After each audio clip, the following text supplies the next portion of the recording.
Thanks for inviting us in. It's now 6 o'clock and we begin this evening with an Indianapolis family now pleading for a driver to surrender after hitting their loved one while he was biking. That bicyclist tonight is fighting for his life at the hospital. Tonight at 6, our Matthew Foltz is talking with the family about how he's doing and the message they now have for the driver.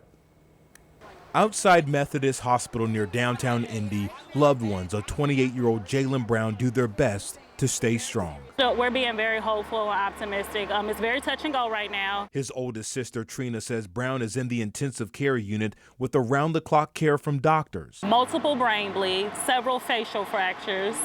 He had to be trached because he couldn't breathe properly on his own anymore.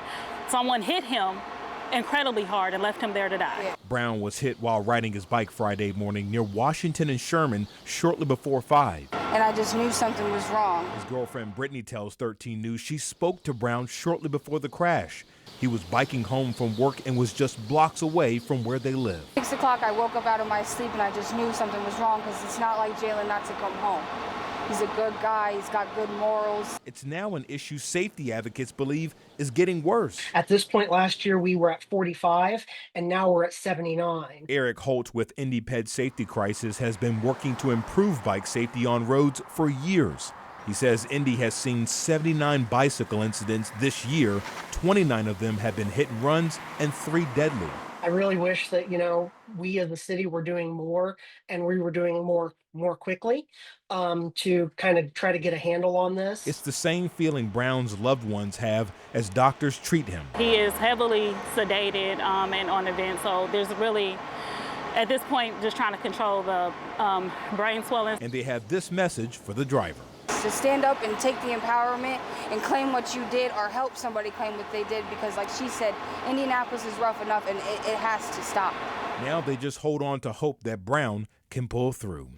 Reporting in Indianapolis, I'm Matthew Foltz, 13 News.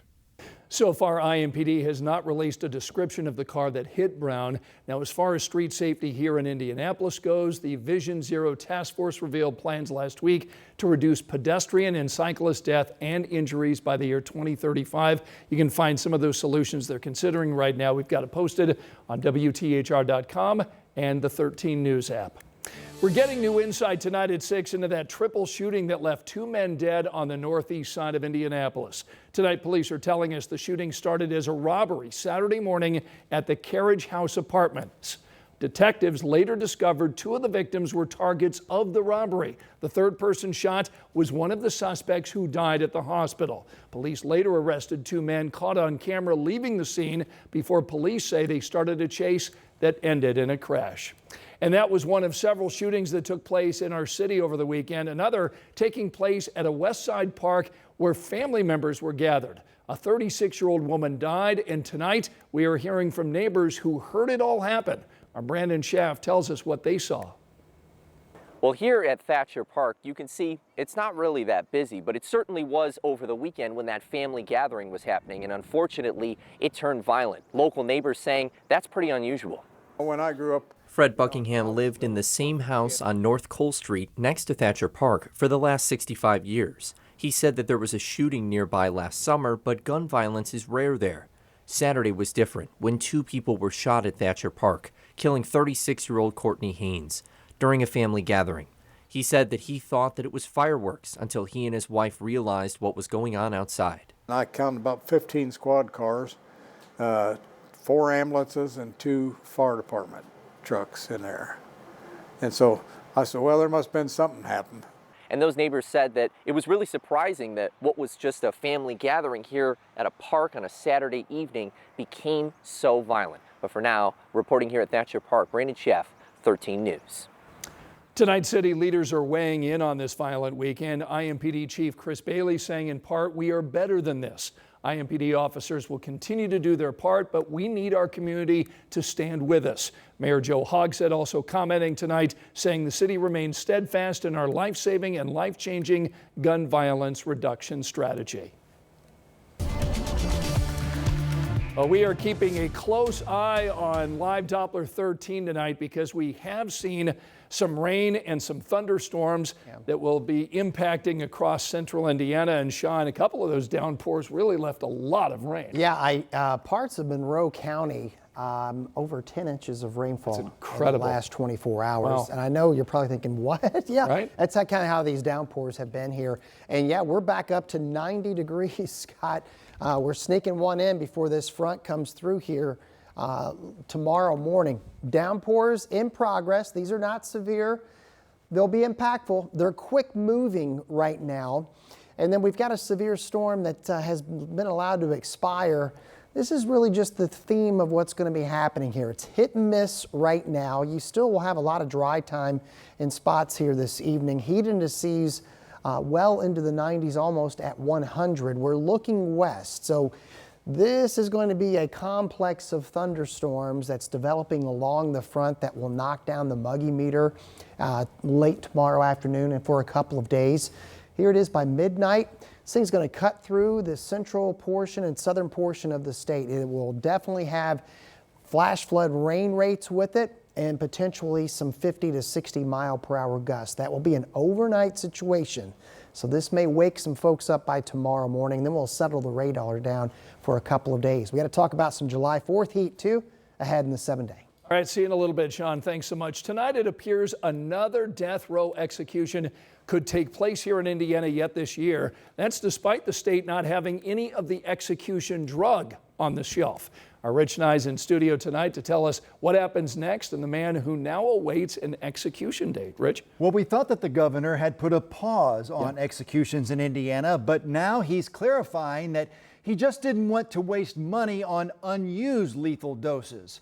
Indiana executed Joseph Corcoran by lethal injection in December, then Benjamin Ritchie in May. The Capitol Chronicle reports that the state spent almost $1.2 million on 4 doses of pentobarbital, but half of that expired. There's a 90-day shelf life. Now the Attorney General Todd Rokita has asked the Indiana Supreme Court to set an execution date for this man, Roy Lee Ward. Ward raped and murdered 15-year-old Stacy Payne during a home invasion in southern Indiana in 2001. He received the death penalty in 2007. Now here's a breakdown of the 10 states where 25 people have been executed so far this year, the same number as all of last year. The Death Penalty Information Center tracks and analyzes this data on the death penalty here in the United States. We know very little about where states are securing their execution drugs or where they're even attempting to secure those execution drugs. That is some of the information they are keeping secretive from the public, from experts that would like to have this information so they can ask good questions. Lieutenant Governor Micah Beckwith joined the debate Monday, posting on Facebook that Indiana should follow Idaho and adopt the firing squad. Beckwith provided a statement to 13 News. Like a majority of Americans, I fully support the death penalty. I encourage Indiana to explore other options for capital punishment, including some that would be more cost effective. Now, late this afternoon, I did hear from the governor's office with clarification, and a spokesman says the governor is aware now that there's a filing to set an execution date for Roy Ward, and he will order the Department of Correction to begin the necessary preparations for that execution once the Supreme Court sets a date. So it's looking tonight now like we will have another execution likely this year. All right, Rich, we know you'll follow it. Thanks so much. 12 people right now are charged here in Indiana as part of our country's largest coordinated takedown of healthcare fraud schemes. State and federal prosecutors charged more than 320 people across the nation, and they uncovered nearly $15 billion in false claims to Medicaid and Medicare. Dozens of doctors and nurses and other medical professionals are among those accused tonight, along with several international crime groups. Well, IMPD just announced the arrest of a 19-year-old who's accused of threatening people and flashing guns in a crowded area in downtown Indy. Police tell us the man tried ditching a backpack that officers recovered with a gun, a conversion device, and a high-capacity magazine inside. The 19-year-old was later accused of making death threats against people. Tonight he's facing preliminary charges for intimidation, possession of a machine gun, and unlawful carry.